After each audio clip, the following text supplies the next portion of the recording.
Namba 9 shati la mwisho tunamalizia, tunafunga darasa. An-niyya. An-niyya. Nini maana nia?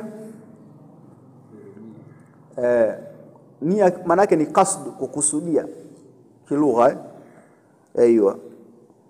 Kwa hiyo kutia nia, nasema wala tasqutu bihali. Nia haiporomoki kwa sababu ya hali fulani. Li hadithi Umar, kwa hadithi ya Umar, innamal a'malu binniyati, kwa hakika matendo yote zingatiwa nini? Kukubaliwa na kusihi kwake. Wa mahalluha alqalbu, na sehemu inapopatikaniwa nia ni wapi? Moyoni. Wa haqiqatuha, na uhalisia wa nia sasa ulivyo ni nini? Alazmu ala shay, ni kuazimia juu ya kitu fulani, ni kuazimia juu ya jambo fulani. Alazmu ni kuazimia ala shay, kwamba nataka ufanye jambo fulani. Wala yushra'u, na wala haijawekewa sheria. Atalaffudhu biha, kuitamka.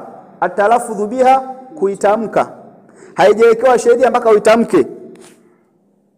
Kwa waweza kutamka nia na waitu rafa hadathil asghar, nanuia kuondosha hadathi ndogo. Kakwambia nani? Lam yathbut, haijafanya ani nabii sallallahu alaihi wa alihi wasallam. Jamani, nanuia usalli faradha al-asr sura ngapi? 4 rakaat lillahi ta'ala maamuma, kama ni imaman.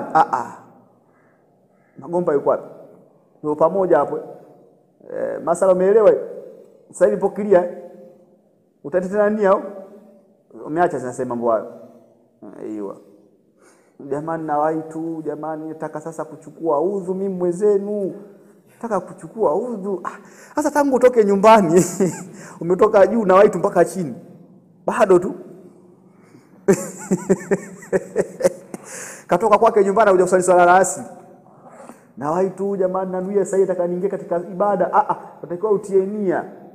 Utie nia katika moyo. Nia yako ipo katika moyo, kwamba sasa hivi unaswali swala gani? Ya dhuhuri au la asr. Basi na kutamka. Hamna maelezo hapo.